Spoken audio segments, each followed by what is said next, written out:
it's most unfortunate, but it is what it is. And so it forces the rest of us to analyze it and then come to our own conclusions about where to save our money. And I think people who make the conclusion that, Bitcoin is the best form of money in existence today, and I believe it is. And on top of that, it's also, under adopted and facing a really steep adoption curve. So that the two for combo of it's a great form of money, it'll have a lower stock to flow than gold at the next halving, etc. You take that and you add onto that the adoption curve where, maybe 10 or 15% of the world or the US owns it today. And I think, in 15, 20 years, everyone will own some because everyone will realize that it's the safest place to put your money. Absolutely.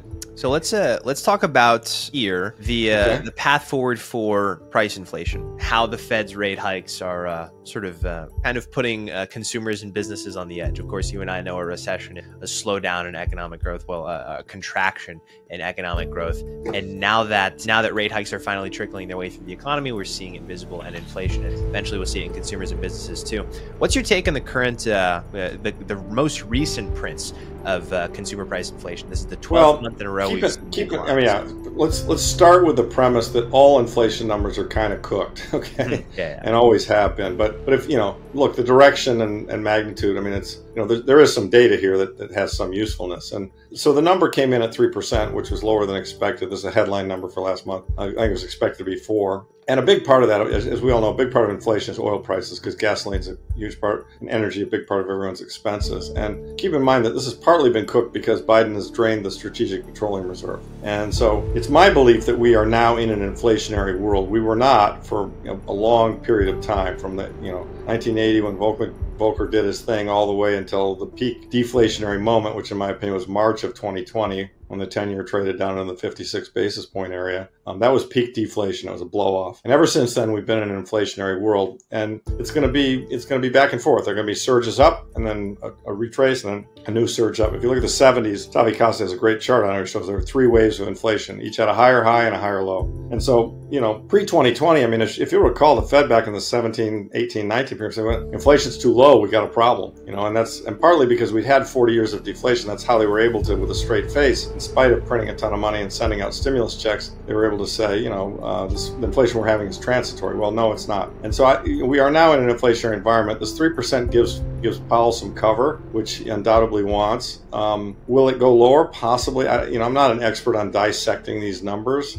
Certainly, if the economy falls apart, demand will go down and prices will drop and it will go lower. Having said all of that, I think a lot of it's going to be dependent on energy. And a macro analyst that I follow, who I think is very, just expert on this area, is Luke Groman, and he talks a lot about the price of oil and the marginal barrel of oil coming out of the oil shale and fracking, in the Permian Basin and so forth over the last 10 or 15 years. I mean, the United States went from being a marginal producer of oil to a pretty major producer of oil as a result of that. And yet those fields are getting mature and are having hard time, staying flat, much less gaining production. And so if one assumes that we're kind of at Hubbard's peak on oil, and oil is going to be in shorter supply on a go-forward basis, or harder to find on a go-forward basis, that's going to be a big driver of inflation, in my opinion. And so, I fully expect that when this downward impulse ends here at some point, that eventually, it will reverse and go the other direction. Now, the other thing about inflation is it's somewhat psychological.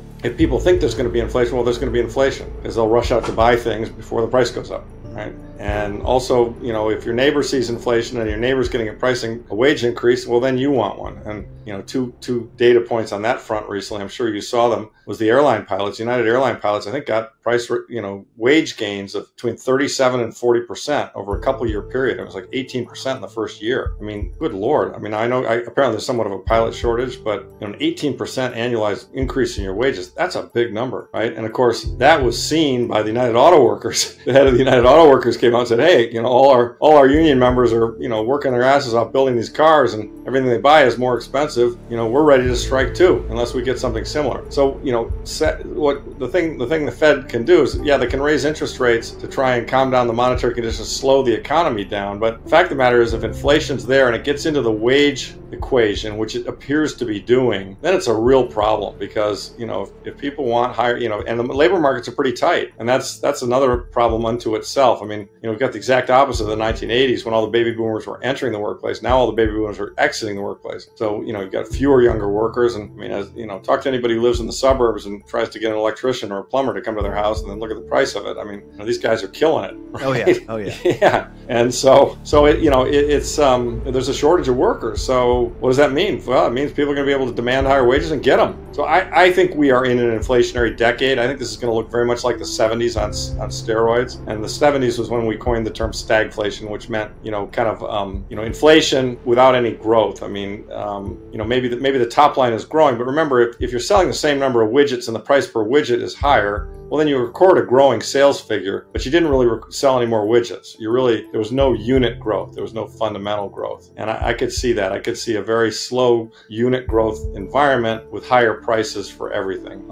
And that's what we saw in the 70s until they slayed that inflation beast. And, interestingly enough, I mean, as you'll all recall, it took Volcker had to take interest rates up to 20% to slay that. I mean, we're at 5% right now, and Silicon Valley Bank blew up. I mean, 10% would, I think, blow up the world. 20% would annihilate the world. So I don't think those choices are in their toolkit. So to be honest with you, Joe, I don't really know how the hell they're going to get out of this. I mean, I don't. I mean, I think they're going to.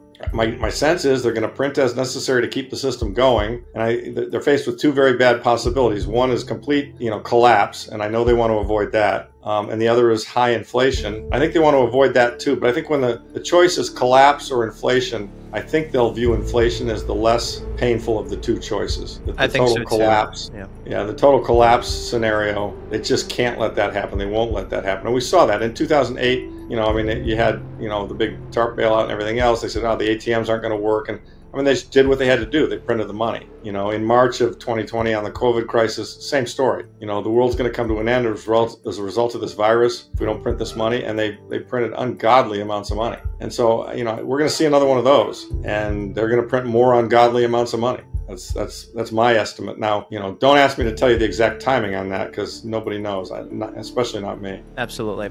Time and time again, that seems to be the solution because people forget they hate deflation almost as much as they hate inflation or even more. Well, that's right. I mean, inflation, people bitch with inflation, but, if we get, a complete economic collapse and in kind of a, pyramiding manner where people are losing their jobs and therefore they're not buying cars, therefore the car manufacturer's not making, if we get massive layoffs, we have to remember, I think in the 30s, unemployment rate at one point was like 30 or 40%. I mean, the economy just wasn't working. It was just everything shut down. I mean, the whole damn thing shut down because nobody had any money. And of course, that's what led Bernanke to do all the stuff he did and to vow that they would never let that happen again.